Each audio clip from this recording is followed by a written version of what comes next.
à toutes et à tous. Donc, merci d'être venus pour cet apéro code qui va traiter de la blockchain et des crypto-monnaies. Donc, l'idée de cet apéro code est de faire une introduction sur ces deux sujets et pourquoi pas en faire une série qui traitera plus en détail chacun des thèmes que nous allons aborder, si jamais ça vous intéresse. Donc, petit disclaimer avant de commencer. Donc, cette présentation n'est pas un conseil en investissement, hein. Xavi et moi-même, nous ne sommes pas conseillers financiers. Donc, d'ailleurs, qui sommes-nous? Donc, pour ma part, je m'appelle Denis Cucchetti. Ça fait bientôt 8 ans que je suis chez Sedona en tant que tech lead Java et Liferay. Xavi, je te laisse te présenter. Oui, donc moi c'est Xavi Régnier, donc je suis développeur front-end depuis 1 an maintenant chez Sedona. Donc, au sommaire de cet apéro code, donc je vais commencer par vous faire une introduction sur ce qu'est une crypto-monnaie en faisant le parallèle avec notre monnaie actuelle, hein. Xavi expliquera ensuite la technologie blockchain sur laquelle les crypto-monnaies reposent. Je ferai ensuite une rapide présentation de l'écosystème actuel. Alors, nous avons volontairement sélectionné que quelques thèmes, hein, car tout ne pourra pas être traité aujourd'hui par manque de temps. Et enfin, Xavi vous présentera quelques outils et ressources à utiliser pour débuter dans l'univers des crypto-monnaies. Pour comprendre les spécificités des crypto-monnaies, il faut au préalable connaître le fonctionnement de notre système monétaire actuel. Donc, je ne vais pas rentrer dans les détails, hein, je vais faire juste un rappel succinct et assez schématisé. Donc, notre système, il repose sur ce qu'on appelle une monnaie fiat. Donc, ce n'est pas la marque de voiture, hein. Fiat, c'est un terme qui provient du latin et qui signifie qu'il en soit ainsi. Donc, ça annonce déjà la couleur, hein. Cette monnaie fiat, donc c'est une monnaie qui est décrétée par un État qui va en confier la gestion à une banque centrale. Et donc, cette banque centrale, c'est l'institution qui va émettre la monnaie, qui à la base n'a pas de valeur intrinsèque, hein, puisque la valeur de la monnaie, elle provient du cours qui est fixé par l'État lui-même pour en garantir en principe sa stabilité. Il faut savoir que la banque centrale, elle peut émettre de la monnaie autant qu'elle le souhaite, en prêtant notamment de l'argent aux États. Cependant, plus elle va créer de la monnaie, plus il va y avoir un risque d'inflation, car la monnaie va perdre sa valeur, hein. Alors, trop de monnaie en circulation. Donc, c'est un peu ce qu'on est en train de vivre aujourd'hui, là, avec une inflation entre 5 et 6%, puisque pendant la crise du Covid, toutes les banques centrales ont imprimé des dizaines, voire des centaines de milliards de dollars, d'euros. Et maintenant, on est en train d'en payer les conséquences avec cette inflation. Alors, au niveau d'une transaction, avec cette monnaie fiat, donc cette monnaie fiat, on dit qu'elle est centralisée parce qu'elle est émise et contrôlée par des organismes tiers. Donc, quand vous faites une transaction à une personne tierce, on passe via l'intermédiaire de ce qu'on appelle un tiers de confiance. Et donc, ce tiers de confiance, c'est tout simplement votre banque. Donc, il y a plusieurs inconvénients dans ce système. Donc, le premier, c'est que même si vous disposez de l'argent, la banque peut très bien refuser la transaction. L'autre problème qu'il peut y avoir également, c'est quand vous allez faire des virements, notamment à l'international. Si vous souhaitez faire un virement en Chine, par exemple, si vous avez de la chance, ça va prendre entre 2 et 3 jours et ça va engendrer des frais plutôt importants. Donc, c'est notamment pour résoudre une partie de ces inconvénients que les crypto-monnaies ont vu le jour. Donc, qu'est-ce qu'une crypto-monnaie? Donc, une crypto-monnaie, on peut entendre parler aussi de crypto-actifs, de crypto-devises ou de monnaie cryptographique. C'est tout simplement une monnaie numérique qui est émise de pair à pair, donc entre deux individus. Il n'y a pas de banque centrale ou d'institution financière entre les deux. Et tout ça, ça va être utilisable au moyen d'un réseau informatique qui est décentralisé, et notamment la blockchain. Xavi rentrera dans les détails un peu plus tard. Et donc, pour sécuriser tout ce réseau, on s'appuie sur la cryptographie, d'où notamment le nom de crypto-monnaie. Donc, contrairement à la monnaie fiduciaire, hein, qui peut être imprimée à volonté et qui va engendrer de l'inflation, logiquement, la crypto-monnaie est en quantité limitée. Par exemple, le Bitcoin, qui est la crypto-monnaie la plus connue et la plus utilisée, sa quantité est limitée à 21 millions. Il n'y aura jamais un Bitcoin de plus sur la blockchain Bitcoin. C'est pour ça qu'on dit que les crypto-monnaies sont plutôt déflationnistes et une monnaie fiduciaire est inflationniste. Donc, si on compare par rapport à une transaction avec une monnaie fiat, une transaction en crypto-monnaie va transiter donc via ce qu'on appelle la blockchain, donc une chaîne de blocs. Et là, on remarque tout de suite que la transaction a lieu entre pair à pair. Il n'y a pas de tiers de confiance. C'est le réseau qui va jouer le rôle de tiers de confiance, qui va valider la transaction. Donc, ça a plusieurs avantages. Donc déjà, comparé aux monnaies fiat, si vous avez l'argent, le réseau ne va jamais refuser la transaction. Deuxièmement, ça concerne la vitesse. Une transaction en Bitcoin, par exemple, va prendre quelques minutes, que vous fassiez un virement en Chine ou que vous fassiez un virement à votre voisin qui est à 2 rues de chez vous. Et les frais engendrés, les frais de transaction sont beaucoup plus faibles que ceux quand on fait une transaction normale dans une monnaie fiat. Donc l'origine des crypto-monnaies, elle remonte à 2008, qui était dans un contexte économique particulier, puisque je pense que tout le monde est au courant. En 2008, il y a une importante crise financière aux États-Unis avec la crise des subprimes. Du coup, toutes les bourses mondiales se sont effondrées. Et en fait, les banques, elles ont un peu perdu ce statut de tiers de confiance. Du coup, quelques mois plus tard, donc le jour d'Halloween, le 31 octobre 2008, il y a un certain Satoshi Nakamoto, qui est le créateur présumé du Bitcoin, qui a publié sur un forum qui était spécialisé dans la cryptographie. Il a voulu définir un modèle en fait dans lequel la confiance, elle repose plus sur les banques, mais sur un modèle mathématique sophistiqué, donc la cryptographie, sur un modèle pair à pair, donc sans passer par des institutions financières, et enfin sur nous-mêmes, les usagers de la monnaie. On rend le pouvoir aux usagers via la blockchain. Donc, il a publié un livre blanc, je vais vous montrer, qui s'appelle Bitcoin Peer-to-Peer Electronic Cash System. Donc, c'est un document qui fait que 9 pages.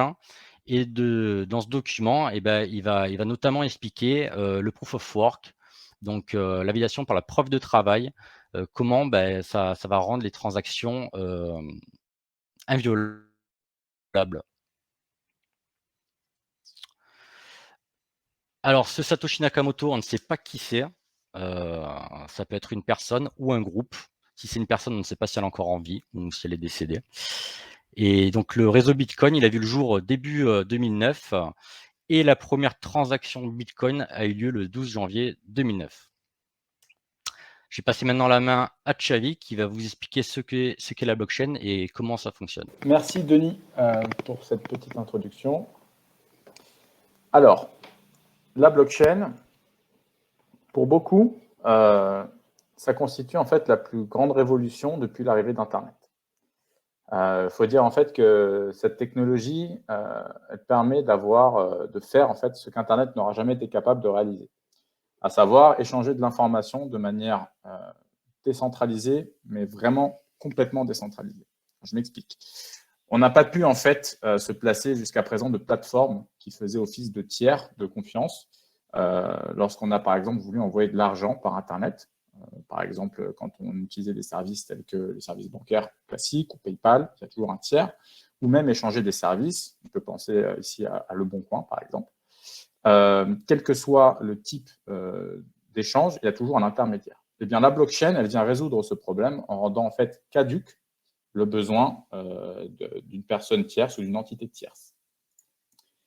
Alors, la blockchain, qu'est-ce que c'est? Déjà, c'est un système informatique automatisé. Il va permettre en fait d'écrire de manière indélébile une transaction entre deux parties. Et j'insiste sur ce terme indélébile puisque c'est ce qui va en faire, ça va être un des piliers de la blockchain qui va en fait certifier un peu le côté sécurité, le fait que les transactions ne puissent pas être effacées dans le temps. C'est aussi une base de données distribuée. Donc, cette base de données, elle va contenir l'historique de tous les échanges effectués entre ses utilisateurs, et ce depuis sa création. On peut même remonter jusqu'à la première transaction jamais effectuée sur la blockchain. D'ailleurs, c'est possible en direct et par tous les utilisateurs. Si vous allez sur le site, je crois que c'est blockchain.com, vous pouvez assister à toutes les transactions qui sont effectuées et voir les montants et entre guillemets, les premières transactions qui ont été effectuées. Donc, on peut remonter jusqu'à celle de Satoshi Nakamoto, le fameux, qui a fait sa première transaction. Et elle est distribuée puisque, en fait, tout le monde a accès à cette information. Donc, tout le monde peut avoir une copie, en fait, de cet historique-là. C'est donc, en fait, un registre transparent, puisque tout le monde y a accès, qui est constitué de blocs. Donc, comme je viens de le dire, chacun peut le consulter, mais sans jamais, en fait, pouvoir modifier les entrées précédentes. Si on veut rajouter une donnée ou modifier une donnée, il va falloir ajouter dans un nouveau bloc cette donnée-là pour mettre à jour ou ajouter une donnée, donc sans altérer l'historique des transactions. En fait. On va retrouver en fait dans chacun des blocs 3 informations essentielles. C'est aussi pour ça qu'on appelle ça une blockchain, puisque ce sont des blocs qui sont enchaînés et qui vont être reliés. Alors, sur chacun des blocs, on va déjà retrouver quelque chose qui s'appelle la clé de hash du bloc en question, qu'il faut voir en fait comme son empreinte digitale. C'est un peu l'identité de ce bloc-là. La clé, donc la même clé, mais celle du bloc précédent, qui permet de garder en fait, quelque part, enchaîner ces blocs les uns aux autres, et donc de pouvoir remonter dans le temps sur l'historique, puisque chacun des blocs pointe vers le précédent. Et on va retrouver aussi les transactions qui sont inscrites dans chacun des blocs. Et ces transactions-là peuvent comporter diverses informations. Dans le cas du Bitcoin, les adresses qui identifient la personne émettrice et la personne qui a reçu, on va dire entre guillemets le virement, la transaction, ainsi que le montant. Et il faut savoir que si les informations d'un bloc venaient à changer, par exemple, on pourrait penser à une tentative frauduleuse, à quelqu'un qui voudrait hacker en fait un bloc, eh bien automatiquement ça provoquerait le recalcul d'une nouvelle clé qui rendrait invalide en fait le reste de la blockchain automatiquement. Puisque si une des clés change, comme chacun des blocs est relié au précédent par son identifiant, eh bien on verrait tout de suite qu'il y a un problème. Alors comment ça fonctionne? On a un internaute qui fait une requête de transaction. Jusque-là, on connaît, c'est ce qu'on fait aussi avec le système actuel pour les banques, on demande à faire une transaction. Sauf que la requête, elle n'est pas envoyée à une entité qui va gérer ça, mais directement au réseau, de manière ouverte. Et ce réseau va valider d'un côté l'identité de l'internaute, ainsi que le montant qu'il possède sur son portefeuille, via ce qu'on appelle une clé publique, et ensuite valider la transaction. Une fois validée, la transaction est enregistrée dans un nouveau bloc d'informations, et ensuite elle est ajoutée au reste du registre, donc à la blockchain. Et c'est tout, la transaction est complétée.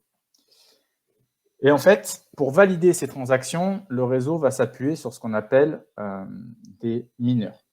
Je vais y venir tout de suite, mais avant, j'aimerais donner quelques exemples de transactions, puisque là, on parle de transactions financières, en quelque sorte, puisqu'on envoie de la monnaie.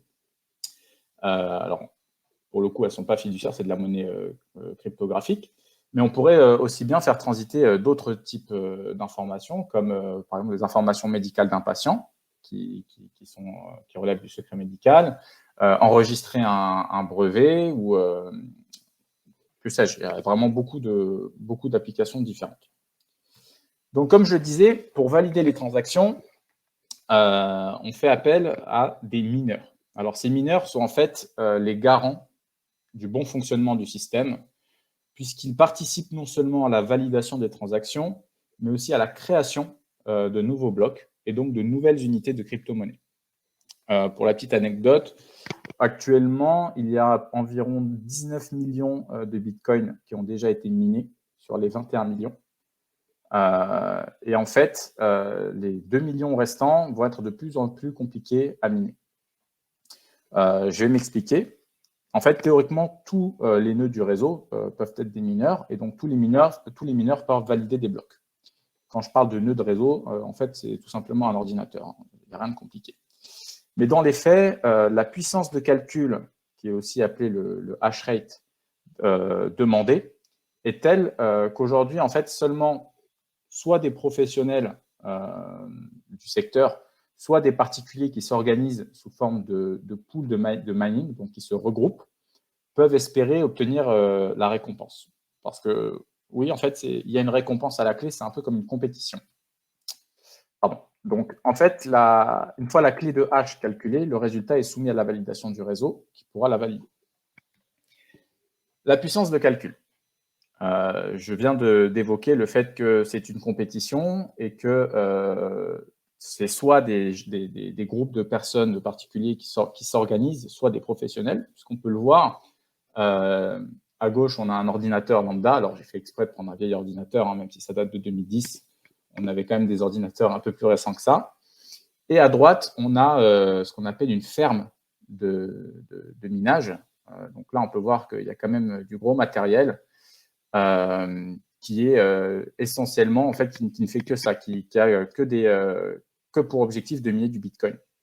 Et donc, cette puissance de calcul, elle est nécessaire pour résoudre, en fait, un casse-tête, entre guillemets, une énigme cryptographique qui est très complexe. Donc, on parle de plusieurs milliards de solutions qui sont nécessaires à passer en revue pour la résoudre et qui permettent, en fait, pour le premier à la résoudre, de valider le nouveau bloc de la blockchain. Donc, c'est vraiment quelque chose de très complexe. Et c'est une vraie compétition puisqu'il y a en fait une récompense à la clé.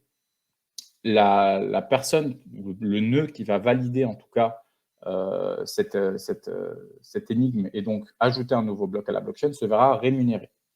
À l'heure actuelle, ça représente 6,25 bitcoins.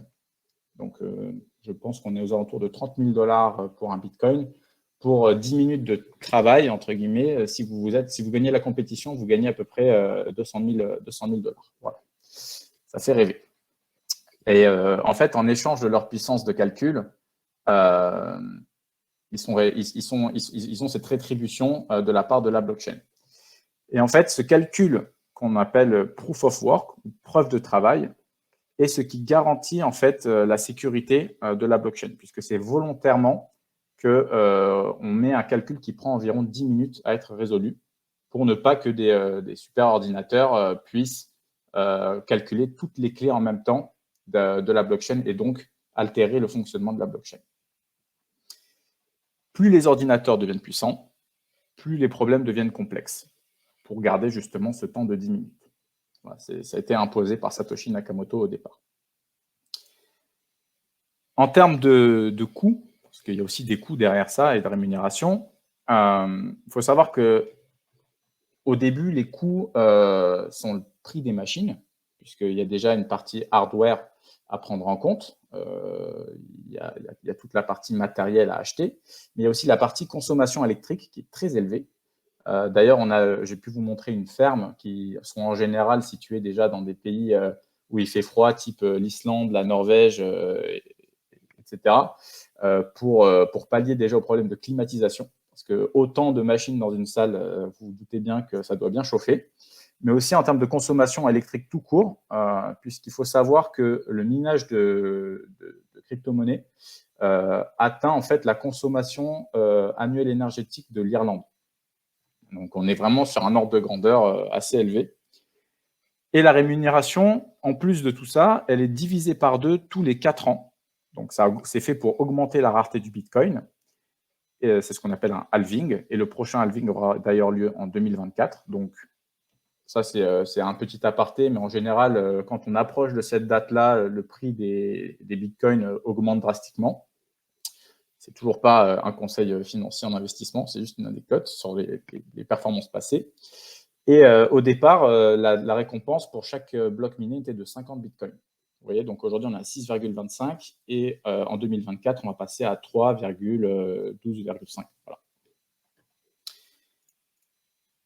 Alors, cette blockchain, qu'est-ce qu'elle permet? Déjà, des hauts standards de transparence et de sécurité, puisqu'on l'a vu, c'est un système qui est complètement ouvert. Donc, tout le monde peut voir ce qui s'y passe, et de sécurité avec le système de complexité de calcul que je viens de vous expliquer, en plus du fait que ce soit transparent et donc que ce soit encore plus difficile d'altérer de la donnée. Donc, la validation, elle est effectuée par un ensemble d'utilisateurs différents. Il n'y a donc pas de détournement possible. les nœuds surveillent le système et le système surveille les nœuds. D'ailleurs, n'importe qui, et je l'ai déjà dit tout à l'heure, peut voir en temps réel les transactions qui se passent sur la blockchain, même si vous n'avez pas un ordinateur qui participe au réseau. Ensuite, il y a aussi le partage de données sans intermédiaire. Là, directement, on n'a plus besoin d'un tiers de confiance puisque le système il est ouvert, donc on est directement connecté de pair à pair. La rapidité des transactions. Donc la validation d'un bloc ne prend en fait que quelques minutes. Pour le cas du Bitcoin, là je parle de la blockchain du Bitcoin, d'autres crypto-monnaies sont beaucoup plus rapides. Par exemple, je peux évoquer le Phantom, qui est une autre crypto-monnaie sur une autre blockchain. On a des transactions qui sont de l'ordre de la seconde. Voilà, 1 à 2 secondes pour une transaction. Et on a aussi des gains en productivité et en efficacité, puisqu'en fait, l'organisation des échanges est confiée au protocole informatique qui est la blockchain. Et donc, on a des gains en rapidité d'exécution avec l'automatisation et en coûts humains et tous les coûts annexes. Donc, on n'a pas de salariés à payer, on n'a pas à avoir pignon sur rue quand on a une agence bancaire, etc. Donc, de ce côté-là, on évite tous les frais inhérents à ce système-là. On peut aussi voir quelques applications. Donc là, on parle de transactions financières, donc on pense tout de suite au secteur bancaire. Donc, comme on peut le voir avec la blockchain du Bitcoin, tout simplement la sécurisation des transactions, l'amélioration de la rapidité, la limitation des frais aussi, parce que la banque, c'est aussi des frais. On a aussi le secteur, par exemple, de l'assurance, puisqu'on peut automatiser des remboursements et être sûr que ceux-ci auront lieu le cas échéant dans le contrat. D'ailleurs, c'est fait via ce qu'on appelle des smart contracts. Denis en parlera dans la partie suivante. Et pourquoi pas aussi dans le secteur de la logistique. Par exemple, de plus en plus de marques de luxe utilisent la blockchain pour certifier déjà l'originalité de leurs produits via ce qu'on appelle les NFT. Denis en parlera aussi juste après. Et tout simplement aussi pour en assurer la traçabilité. Donc ça, c'est une liste qui n'est pas du tout exhaustive. Il y a plein d'autres applications. C'est juste pour vous donner un ordre d'idée. Et je vais d'ailleurs laisser Denis reprendre la main pour vous parler de l'écosystème. Donc, on va faire un tour d'horizon rapide sur l'écosystème actuel de la cryptosphère, sans forcément rentrer dans les détails, parce qu'on n'a pas trop le temps. Donc, on va commencer par quelques chiffres. Donc, actuellement, il faut savoir qu'il y a à peu près 20 000 crypto-monnaies différentes qui ont plus ou moins leur utilité. Chacun d'entre vous peut créer sa propre crypto-monnaie, c'est pas très compliqué. La capitalisation du Bitcoin, donc, elle est de 540 milliards de dollars, avec un plus haut atteint en novembre 2021 à 69 000 dollars. Donc, comme a dit Xavi tout à l'heure, il est à peu près à 30 000 dollars actuellement. La capitalisation totale des crypto-monnaies, donc de ces 20 000 crypto-monnaies, elle est de 1200 milliards de dollars. Donc, ça peut paraître énorme, mais en fait, pas tant que ça, si on compare par rapport à la capitalisation boursière totale, juste des GAFAM, pardon, qui est déjà de 5 000 milliards de dollars. Donc, il y a encore une marge de progression non négligeable. En termes d'utilisateurs, on est passé de 106 millions d'utilisateurs en janvier 2021 à plus du double de 6 mois plus tard, donc 221 millions d'utilisateurs. Donc on voit qu'il y a un véritable intérêt de la part des particuliers, mais pas forcément que des particuliers, puisque même les pays s'y intéressent. D'ailleurs, le Salvador était le premier pays l'année dernière à légaliser le Bitcoin comme monnaie officielle. Et le reste du monde s'y intéresse aussi fortement, puisque 80% des banques centrales travaillent à la création de leur propre monnaie numérique. Il y a déjà le yuan numérique qui existe. Donc pourquoi elles veulent créer leur propre monnaie numérique? C'est tout simplement pour garder leur souveraineté monétaire. Donc je pense que d'ici quelques mois, on va entendre parler d'un euro numérique. Et enfin, le dernier chiffre qui fait moins plaisir, celui-là, c'est la flat tax de 30% sur les plus-values en France. Donc, quand vous allez convertir vos crypto-monnaies en monnaie fiat, donc en euros, vous allez payer 30% sur vos plus-values. Donc, pour éviter de payer cette taxe, on peut passer par ce qu'on appelle des stablecoins. Donc, ça ne sert pas qu'à ça, mais c'est fortement utilisé pour ça. Donc, qu'est-ce qu'un stablecoin? Donc, un stablecoin, c'est un type de crypto-monnaie dont la valeur reste stable car elle est adossée sur celle de notre actif. Donc, en fait, chaque stablecoin est censé être soutenu par une unité donnée réelle correspondante. Donc, un stablecoin, par exemple, ça doit être égal à 1 dollar, à 1 euro, à 1 yen. Ça peut être égal aussi à de l'or ou à une autre crypto-monnaie. Donc, en fait, les entreprises, alors généralement, c'est des entreprises privées qui émettent ces stablecoins, elles sont censées avoir dans leur trésorerie la valeur correspondante. Et donc, ces stablecoins, ils tentent de réduire plusieurs problématiques, de résoudre plusieurs problématiques, pardon. Donc, tout d'abord, réduire la taxation, comme je l'ai dit, comme il n'y a pas de conversion vers une monnaie fiduciaire, et on évite de payer des taxes, même s'il y a des pays où la plus-value n'est pas taxée, notamment le Portugal, voilà, ou la Croatie. Ensuite, ça va être de réduire la volatilité. Donc, comme tout le monde le sait, les crypto-monnaies sont hyper volatiles. Votre crypto-monnaie peut perdre 80% en un jour et prendre 3000% la semaine d'après. Donc, vu que ces stablecoins, ils sont indexés sur d'autres actifs qui sont beaucoup plus stables, on réduit cette volatilité.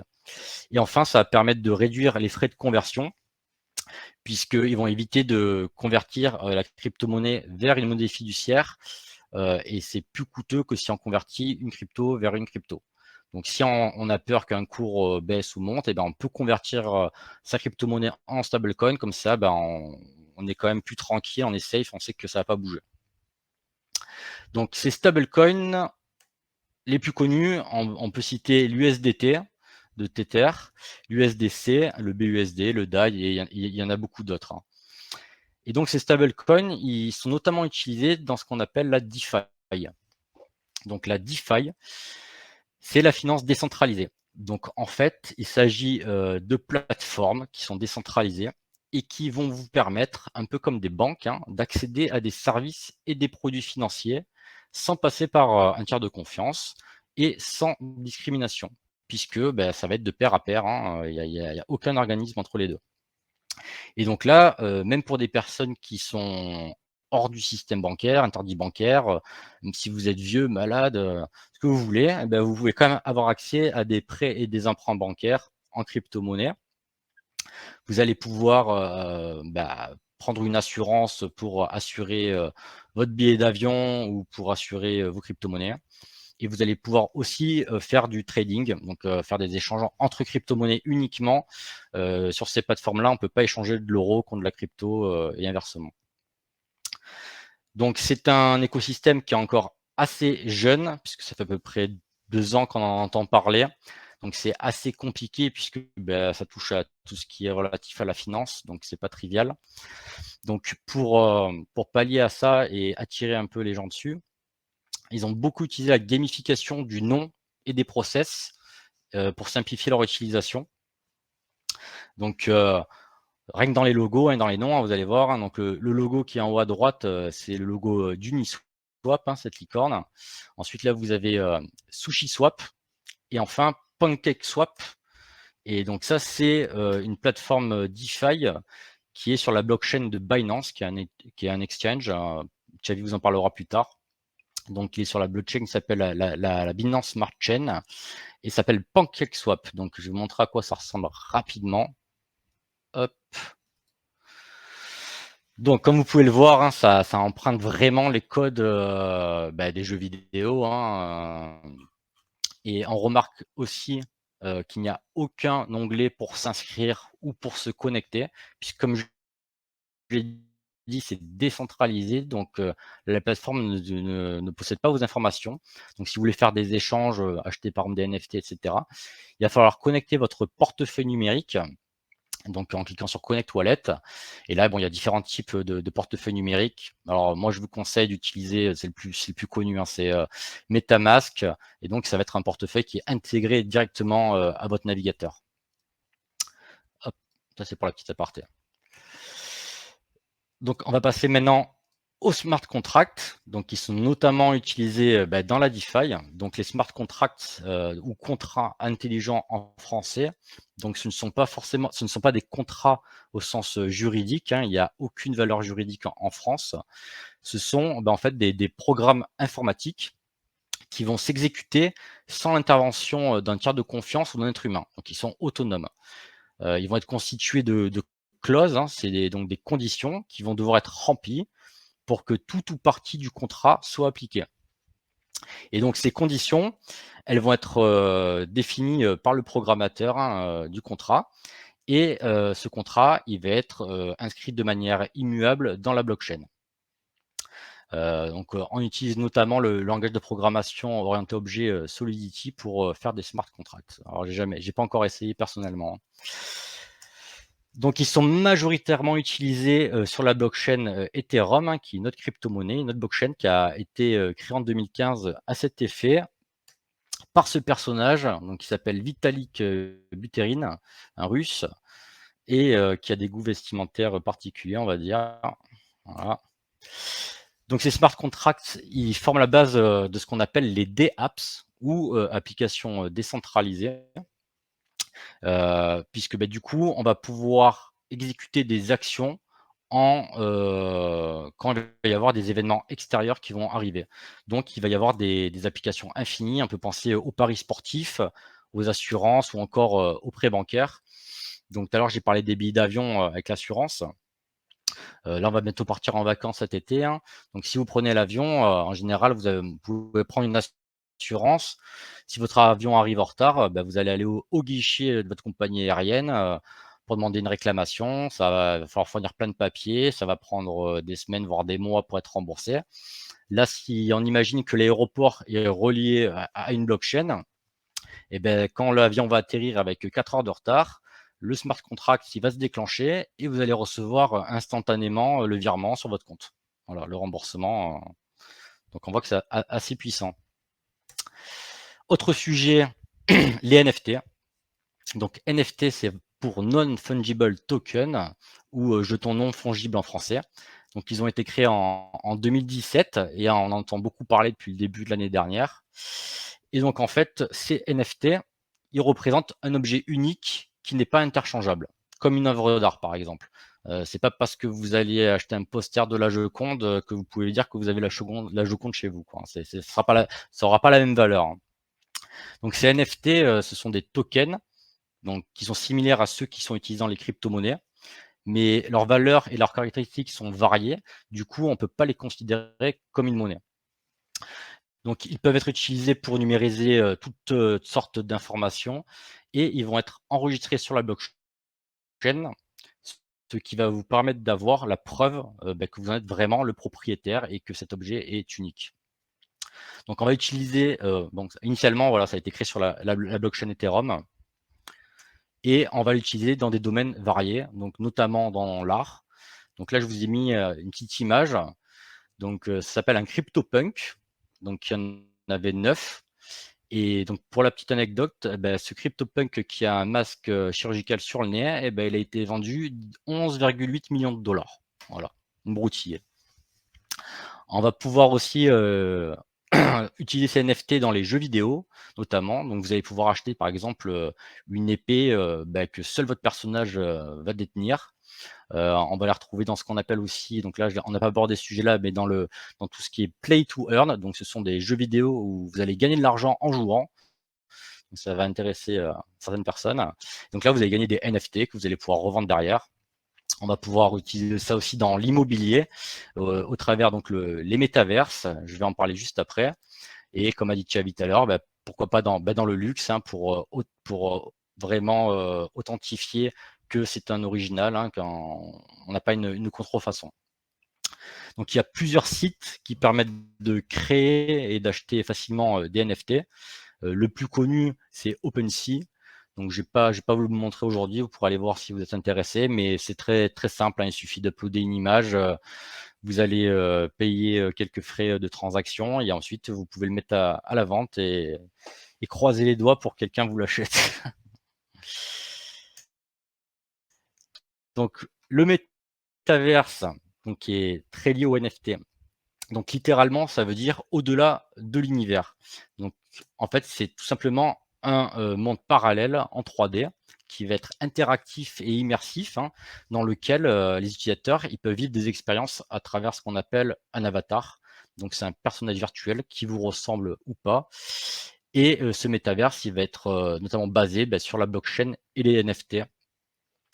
Dans un métaverse, il faut savoir qu'il est possible d'acheter, par exemple, et de vendre des terrains, de réaliser des constructions, d'acheter des vêtements pour votre avatar, assister à un concert, etc., etc.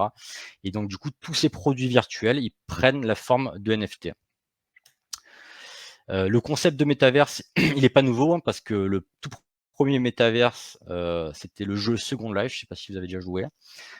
Donc, c'était un métaverse beaucoup moins évolué que ce qu'on a aujourd'hui, mais c'était quand même un métaverse. Et les métaverses ont été surtout popularisés par le film de science-fiction Ready Player One, que je vous conseille de regarder si vous ne l'avez pas déjà regardé. Donc les plus connus, il y en a beaucoup, hein, mais les plus connus, c'est The Sandbox.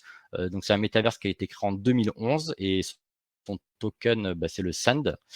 Il y a Decentraland, créé en 2015 avec son token Mana. Et plus récemment, il y a le Meta, métaverse Meta, donc qui est en cours de développement. Et c'est le métaverse de Facebook. Et c'est pour ça aussi que Facebook a été renommé récemment Meta. Donc, ils misent beaucoup sur le métaverse. Voilà. Quelques exemples. Là, vous avez par exemple une partie de la map monde du métaverse The Sandbox. Donc, on voit qu'en fait, les entreprises ou les gens achètent des parcelles de terrain.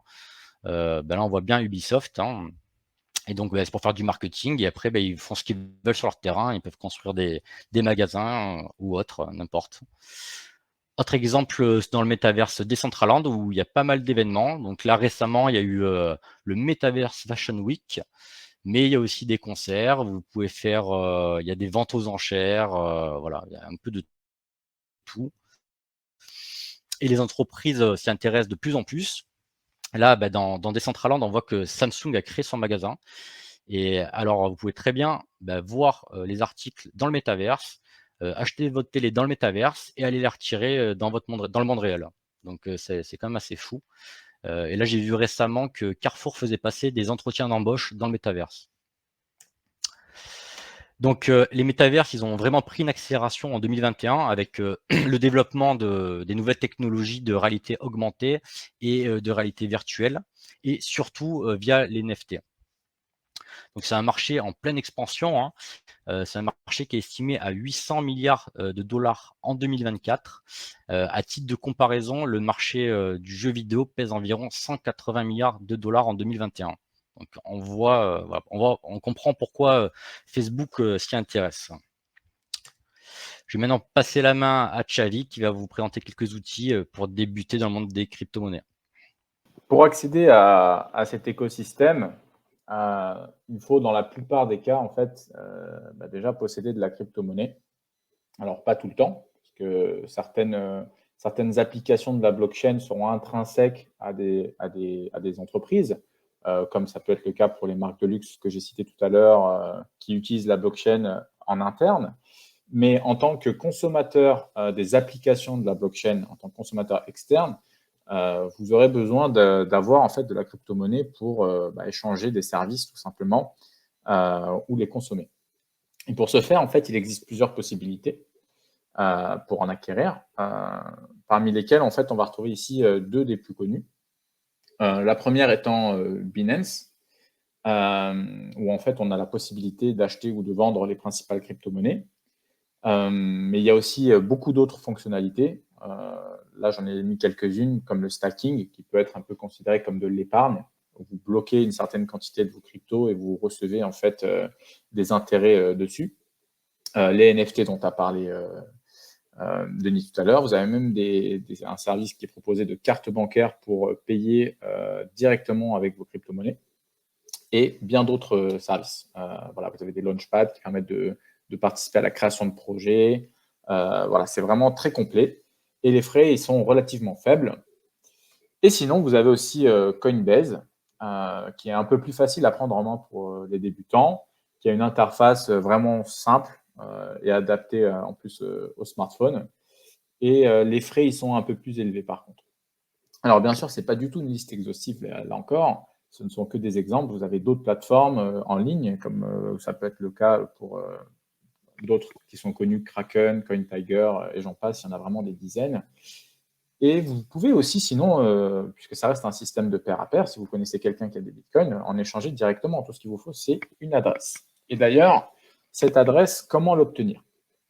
Alors, vous allez avoir, comme vous avez un compte bancaire ou un coffre-fort, des portefeuilles de crypto-monnaies. Ça va vous permettre de recevoir, de stocker, d'échanger ou d'envoyer vos crypto-monnaies. Ça se comporte en fait, il y a deux faces. Il y a la face publique, donc la clé publique que vous partagez en fait avec les gens ou avec le réseau, qui elle n'implique pas de souci de sécurité puisque c'est un peu votre IBAN quelque part que vous pouvez envoyer à tout le monde pour recevoir des fonds. Et la clé privée, qui elle est vraiment préférable, pour ne pas dire impérative à garder secrète. Qui va être un peu votre mot de passe pour accéder à votre wallet. Alors, il faut savoir que vous pouvez avoir plusieurs portefeuilles différents pour la même crypto, mais ce n'est pas obligatoire. Par contre, pour chaque type de blockchain différente, vous allez devoir avoir un portefeuille différent, puisque ça n'opérera pas sur le même réseau. Et là encore, vous avez différentes options qui s'offrent à vous. Vous avez les portefeuilles qui sont aussi plus communément appelés des wallets, donc c'est tout simplement portefeuille en anglais, qui sont directement intégrés à la plateforme d'échange sur laquelle vous opérez. Donc si vous allez sur Coinbase ou Binance, vous aurez un wallet. Alors ce ne sera pas le vôtre, vous n'aurez pas le plein accès à votre clé privée et à vos informations. Mais ça reste quand même relativement sécurisé si on n'y laisse pas des grosses sommes. Vous avez ce qu'on appelle des hot wallets, donc des portefeuilles en ligne, qui eux sont quand même assez sécurisés, qui peuvent être soit intégrés au navigateur sous forme de plugin. Donc là, on a le petit logo en haut à droite de MetaMask, qui est un des plus connus. Sinon, vous avez aussi directement, si vous utilisez un navigateur comme Brave, qui est un navigateur qui est basé sur la blockchain, la possibilité d'avoir directement un wallet dessus. Ou des applications complètement externes que vous pouvez télécharger sur votre téléphone aussi. Il existe plein de types de hot wallets. Et sinon, vous avez les cold wallets, qui sont en fait ressemblent à une clé USB, qui sont en fait des portefeuilles physiques que vous pouvez avoir chez vous. Vous pouvez imaginer ça plus comme un coffre-fort plutôt qu'une banque en ligne. Vous avez un coffre-fort chez vous. Et donc, comme un coffre-fort, ça a des frais un peu plus élevés. Il faut le payer. Donc là, on parle à peu près d'une centaine d'euros pour les premiers portefeuilles physiques. Et je vous ai mis différentes marques. Donc, par exemple, Trésor ou Ledger, qui est d'ailleurs une licorne française. Voilà, on peut être fier, puisqu'on est un des pionniers la France dans ce domaine-là, et qui, eux, pour le coup, sont vraiment très sécurisés. Voilà. Comment ça se passe, en fait, quand vous générez votre portefeuille avec la clé privée, vous n'allez pas vous amuser à rentrer votre clé privée à chaque fois. Vous allez en fait avoir une liste de mots aléatoires qui va être générée. Vous pouvez choisir le niveau de sécurité que vous voulez. En général, c'est 12 ou 24 mots. Et ces mots-là, générés aléatoirement, vont vous être donnés dans un certain ordre et il faut les retenir ou les noter quelque part. Et à chaque fois que vous accéderez à votre portefeuille privé, on vous demandera par exemple 4 mots, les mots 3, 9, 12 et 14 de la liste. Il faudra les donner dans le bon ordre. Voilà. Donc, c'est vraiment la clé privée, quelque chose à ne surtout pas communiquer et à garder très précieusement, contrairement à la clé publique qui, elle, peut être régénérée en permanence et partagée. On vous a mis aussi quelques liens utiles, notamment pour pouvoir suivre les cours du marché. Alors, vous les avez sur les principales plateformes d'échange, mais si vous ne voulez pas avoir à vous connecter sur ces plateformes, vous allez directement sur, par exemple, CoinMarketCap, au Coin 360 et vous y retrouverez quasiment toutes les cryptos qui existent dessus. Elles sont en général répertoriées dès qu'elles ont une quelconque importance, on va dire. Si vous voulez suivre les actus liées à la crypto-monnaie, vous avez le journal du coin ou Cryptost, qui sont des sites où beaucoup d'articles sont rédigés en français, pour ne pas dire tous. Et on a aussi quelques influenceurs français qui sont assez connus, dont Asher et Julien Roman, si vous voulez suivre plutôt l'actualité de version orale ou sur YouTube ou sur des plateformes directement. Voilà. Un petit lexique que vous allez retrouver ici, qui va plus vous être utile dans la lecture justement des 10 articles, quand vous allez entendre des informations sur l'actualité, on va dire. Souvent, ça va être relié, sauf quand il y a des nouveautés vraiment sur les applications de la blockchain, souvent ça va être lié à l'aspect financier, puisqu'on a souvent des choses spectaculaires qui se passent sur la blockchain en termes de spéculation sur les marchés financiers.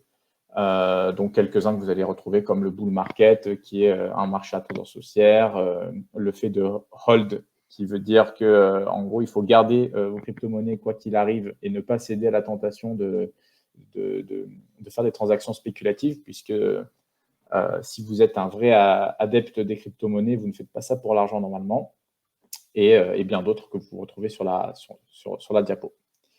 Et enfin, pour conclure, on assiste en fait ici à une transformation du système monétaire actuel.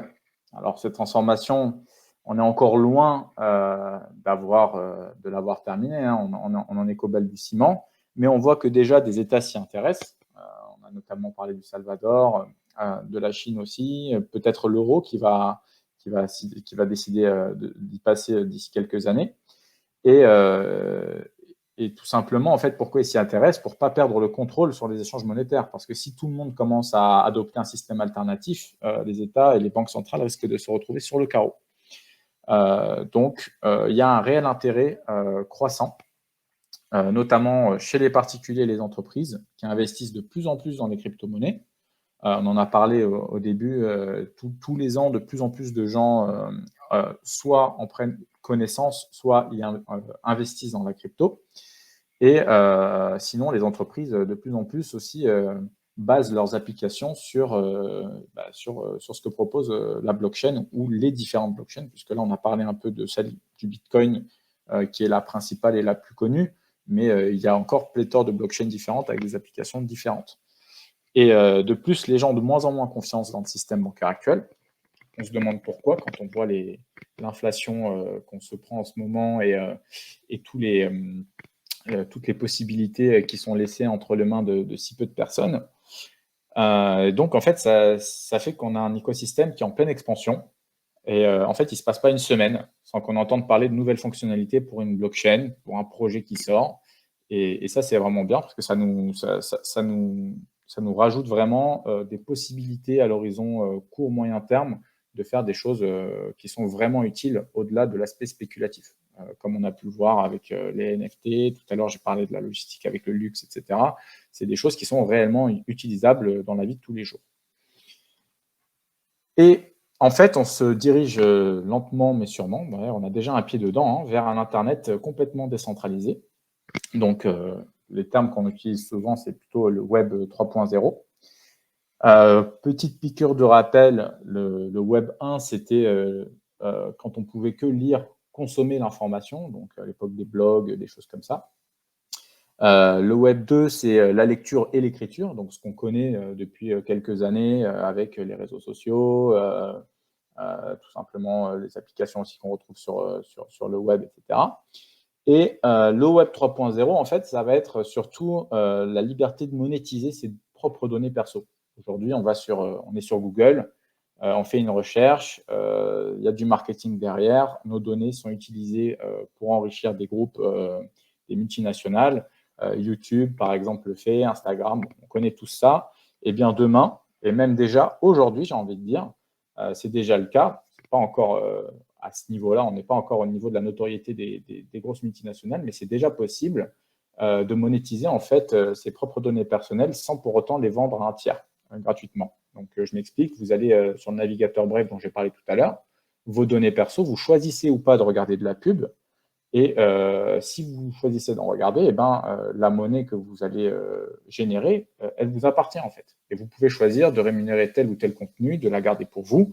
C'est aussi le cas pour, par exemple, EarneoTube, qui est un projet qui concurrence un peu YouTube. Alors, concurrence à son échelle, hein, c'est concurrence sur l'idée où vous regardez des vidéos et ceux qui génèrent du contenu sont plus rémunéré et vous aussi, si vous choisissez de regarder la pub, vous avez une rémunération à ce niveau-là. Donc, on voit bien qu'il y a une vraie transformation du système actuel qui est en train d'être opérée. Edouard, si je perds mon code wallet, puis-je retrouver mes billes? Alors, tu peux retrouver tes billes si tu te souviens des 24 mots. Si tu les as bien notés quelque part, tu peux retrouver tes billes. Par contre, si tu n'as pas tes 24 mots, tu ne peux plus générer ta clé privée et donc tu peux dire adieu à tes crypto-monnaies. Alors ça a été répondu. Il semble que l'évolution des cryptos soit corrélée à l'évolution de la bourse traditionnelle. Pourquoi? Alors c'est une bonne question et c'est pas faux. C'est-à-dire que les gens, les investisseurs ont peur tout simplement. Donc quand ils voient le marché traditionnel s'effondrer, les crypto-monnaies généralement en suivent. Alors après, c'est pas tout en vrai, puisque quand il y a eu la crise du Covid, les bourses se sont effondrées. Par contre, les crypto-monnaies ont explosé. Parce que justement, les gens, pour eux, c'est entre guillemets une valeur refuge, c'est un investissement refuge. Et donc là, à ce moment-là, ça va exploser. Alors ça, là, encore une fois, ça dépend parce que si ça je peux me dépend de permettre, beaucoup de Denis, choses.